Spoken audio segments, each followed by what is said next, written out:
Welcome to Soil and Soul, a new Christian podcast to those who want to invest in yields that count most. 5 days a week during planting and harvest seasons, Soil and Soul looks to help you sow seeds and reap a golden harvest. And welcome back to Soil and Soul on our first week for this spring season 2026. I'm Aaron Lorch, and I've got my co-host here, Kayla Venner. How you doing today? We're doing good. So far, so good around here.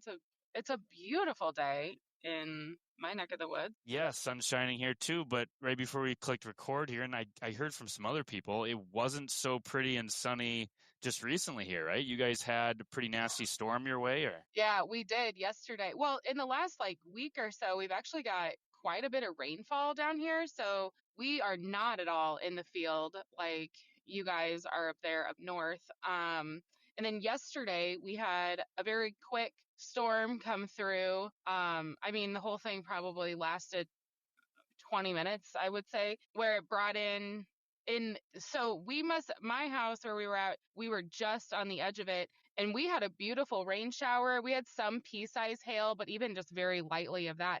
But just even like a mile and a half south of us, it kind of started, and it's just hailed like crazy. And then just about probably 7 or 10 miles south of us, there's a little town. They just got nailed with like golf ball size hail. They had some straight line, like 50-mile-an-hour winds, and so they have quite a bit of damage of siding on houses, vehicles, and stuff like that. And then it was kind of crazy because my husband needed to go down we have a feedlot down in that area by that town. And we had cattle out, of course, because why wouldn't we during a storm? And so they were putting them in, and he was driving down there, and he's like, I've never seen like drifts of hail. Like it looked like snow drifts. Oh, the wow. Fields are just covered. Yeah. He said it was just a really crazy scene, and then it's like sunny out with blue skies, and we've got these like patches of hail in people's lawns or the field or something. It's just wild. But man. No, we're not in the field yet. It's been wet. It looks really pretty right now. The lawns are all greened up, and my son just mowed ours the other day because it was getting long, and so we're getting that spring itch. The planting itch is coming. Guys are just wanting to get in the field. Yeah, well, I can imagine that, the calendar says we should be, but then, Yeah. does your heart almost have like a mixed feeling with it? I mean, is it kind of nice to prolong it, or would you rather just kind of get it over with in a sense? I know I've been talking to some other people. I sure enjoyed this last year, 2025 season versus 2024, because in my neck of the woods, we had such that severe flooding, and literally planting lasted 3 months versus a solid 1 month, Yeah, that's so true. Planting in general is kind of nice because it is such a shorter season compared to like harvest. And so, yeah, but like for you guys a couple years ago where, geez, you like just hardly got done with planting, and then you had to turn around and, then you're spraying, and then it's, all that stuff. And then pretty soon you're like harvesting. You spent almost 8 months in a field. It's not normal. But yeah, they're itching to get out there. There's only so much prep that you can do on the planters and the GPS systems and all of that, right? Until you just get out there and just get the planter in the ground and start going and figuring out if things are actually all working out like they're supposed to. That's So that's kind true. of where we're Yeah. at. Yeah. So my husband's been, and it's been kind of nice. He said just a little bit that they didn't seem like so much of a rush to like, oh my gosh, like everything's ready and we just got to get out there. So then you're fighting it more in the field. So just a little bit more of that, I guess, that can happen yet in the yard. But he did mention yesterday, he's like, I'm really at a point where I just need to get out there and just go and do it. And so if it didn't, it's predicted to rain again, some showers again tomorrow. But if it doesn't, if it would happen to miss us, then we would have enough days here, it would dry up. And he's thinking that maybe later on Saturday or Sunday. He's not really thrilled about doing it on a Sunday, but he's like, it might just be one of those, if I can get out there for a couple hours even and see how it's going, so that next week they can really just hammer down and go. Yeah. But good to just go out there for a little bit and you can kind of get the kinks worked out. Yeah. So yeah, that's kind of where we're at down here. And then I think the rest of us, as far as like family unit, we just know that it's all like inevitable. So just prepping ourselves. My 9-year-old, who is really just like a 60-year-old trapped in a 9-year-old's body, he's just probably the most antsy about getting out there. Like this kid just loves and thrives on anything farming. So he's pretty pumped about it. Every day he comes home and he's like, "Are they in the field?" And I was like, "Nobody. It rained." He's like your little farmer, basically. He is. It's really funny because even like a few of our hired men they call him the farm manager. And he's just, Oh, he goes around and he's like kind of monitoring everything, and next thing you know, he's gonna be himself. walking around with his hands on his hips, you know? Yeah. Oh, yeah. He's really good at that, at standing, in the shop or in the driveway there of the shop while they're working. He's got hands on his hips and he's just watching, just waiting for his moment to be able to get in there. I'm like, oh my God. Whatever, Uh, buddy. So the other day when we could mow the lawn, he was excited that he could like do something. I was like, yeah, jump on the mower, take the gator around, pick up some sticks, mow the lawn. That'd be great. Good.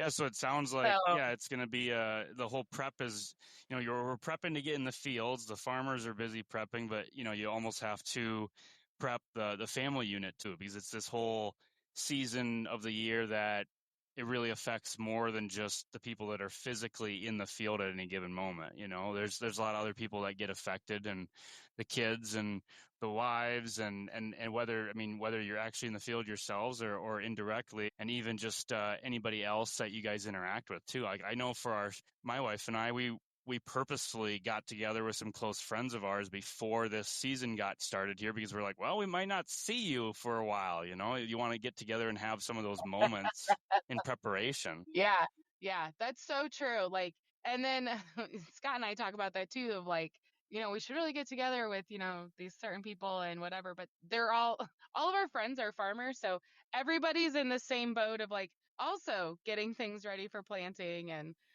whatnot and just itching to get out there. So maybe if it does actually rain tomorrow, we did talk about getting together with some friends before, because then once it does happen, that, and that's why you guys did it, because once that happens, it's going out or a social time is just probably really not going to happen for about a month or so. No, you kind of just plan on that, and how often are we doing that too? Just in our marriages and within our families, you just it really does have a large benefit to have those plans ahead, because and I think we talked about this even last fall, like on this podcast, but just making the moments count, because that and you coming into a family structure that you might have had background in some knowledge of farming, or you might have had zero. Like my wife's from the city.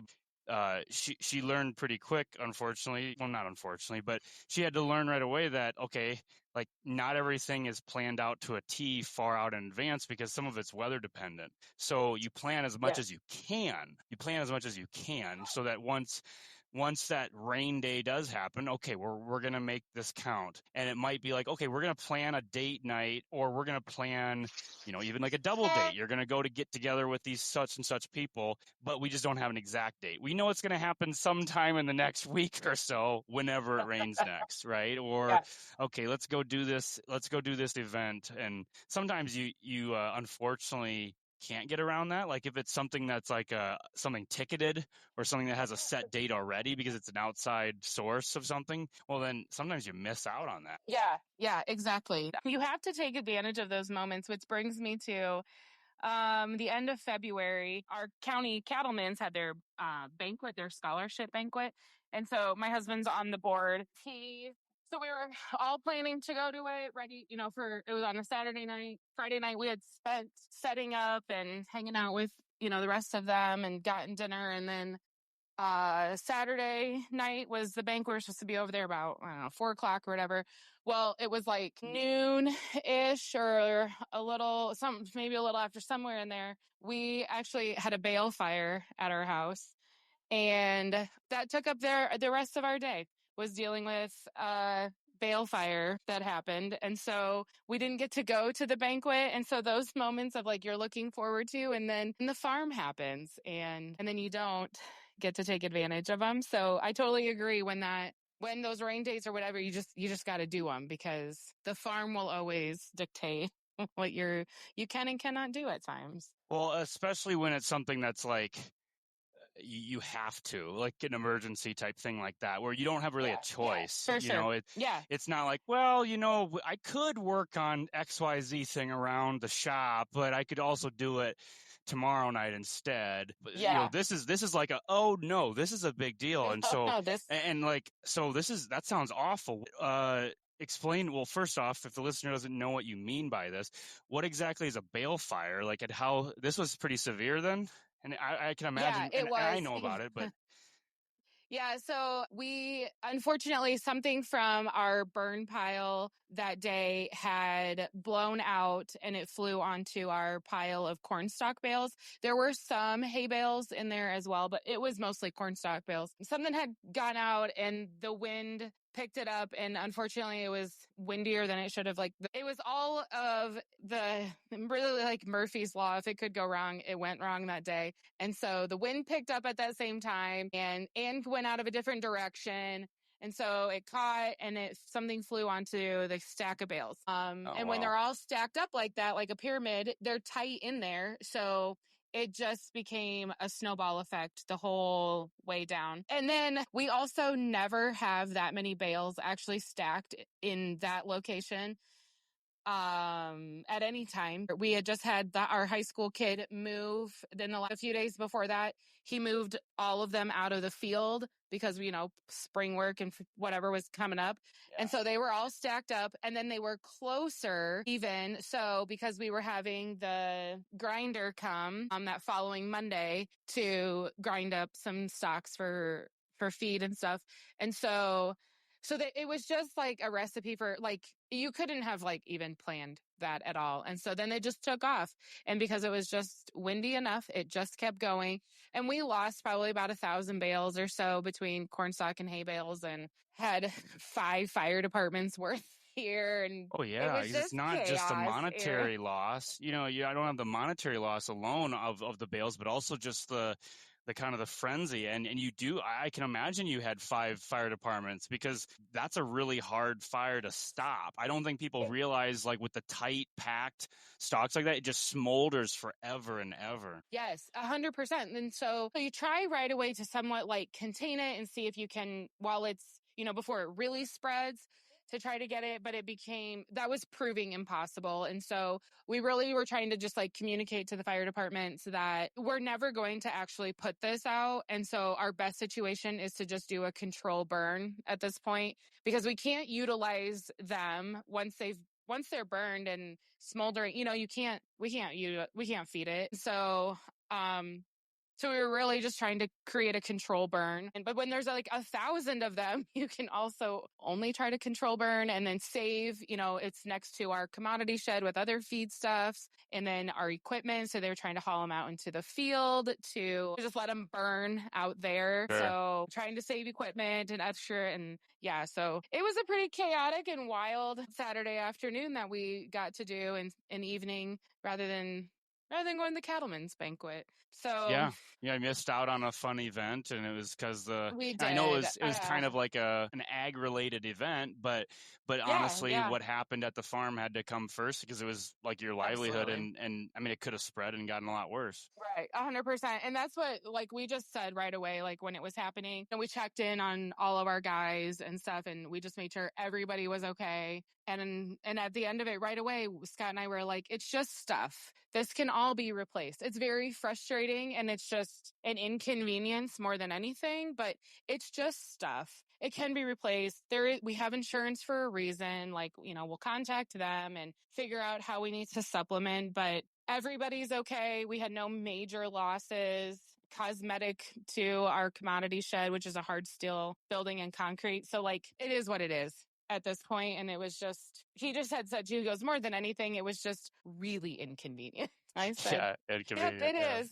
It really is. But I mean, it could always be worse. So, I mean, if you weren't at home, imagine if you were on vacation or something, right? Right, exactly. I said, and the wind, although not ideal for it came and it was blowing from the north, and it went south and took all those bales. But had it gone more north and really got out of control, it would have been, could have like gotten to our shop, and then it would have been our house. And all of that. Like, it could have been so much worse, but really it was just bales. It was just bales and some burnt paint off of the shed, and you file an insurance claim, and that's why you got it. And then we move on.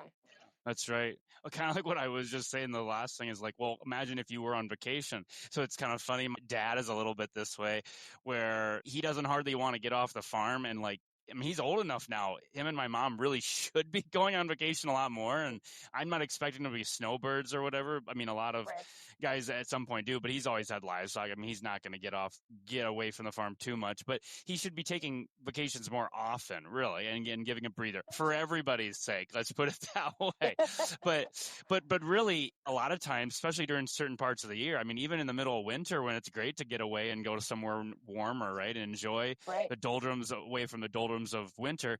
Well, he'll be like, well, there's a winter storm coming, or maybe there's a winter there's a time frame of all of January where there might be a storm, so I can't leave, right? Because I can't imagine being gone and leaving you guys around on the farm with the cattle. And what if we have some cattle die in a storm or something? Which, so I guess the lesson there would be, and just a question of, do you live your life just constantly worried about what could happen, or do you still go out and take some sort of risk? And there's, yeah, exactly. You have to look at that with your family too. I mean, you can't just hold up in a house alone and never leave your home. And you got to take some risks, but you also have to protect yourself and your family as parents. Yes. Yeah, exactly. That's so true. And I think that's really like everything in life, whether it's agriculture related or not, or whatever. You really gotta, you have your priorities, and you do have to stick with those, but otherwise,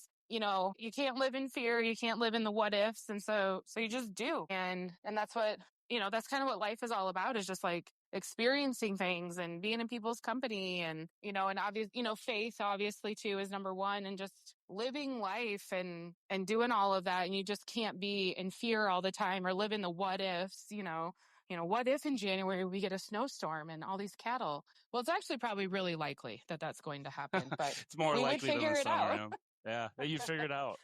But you gotta, but you can't like not enjoy life with your spouse and with your kids just because of the what if, is what I'm getting at. Yes, absolutely. Absolutely. I totally agree with that. And even though, you said the words like the farm comes first, or the farm has to dictate, the same time you have to have a balance there where you're like, okay, my family comes first, or even faith before that.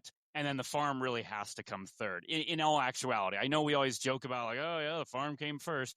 But when it comes down to the overall picture, that's where it has to be, in the moment and in like scheduling. Yeah, it might definitely seem like, okay, like right now, this season of the year, well, yeah, like getting out in the field because you have a task that has to get done. It sure seems like farming comes first, but in the overall scheme of things, family needs to be above that, and Christ above that yet. Yeah, 100%. So I think it just takes the balance, like you said, finding that perfect balance and making sure that everybody in all parties included, within the family unit and even social life of friends that still feel that need and that desire to want to be around us, and making sure that those connections are still getting fulfilled and still also the responsibilities of the farm. Yeah, absolutely. So. Well, that's probably a good way to bow tie it then, probably, at least for today. Okay, good. Well, I heard some kiddos in the background. You still on your way home then, or what's next? Well, I just got home, and so now I gotta shuffle my mini farmer here, and then I gotta go pick up one from track practice, and this is probably my busy time of the day of like that after school shuffle and with the kids until about supper time, getting everybody where they need or want to go. Sure. Well, it sounds good then. Well, I'll let you be on your next tasks. And for all those listening, thank you guys for bearing through our whole conversation. There's many more to come with this season, so look forward to it, I guess. Thank you all, and God bless.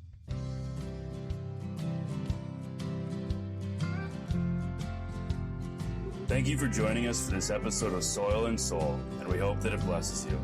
Please stay tuned during the week for the other daily shows that we offer as part of this special ministry project we're providing during the peak seasons of planting and harvest.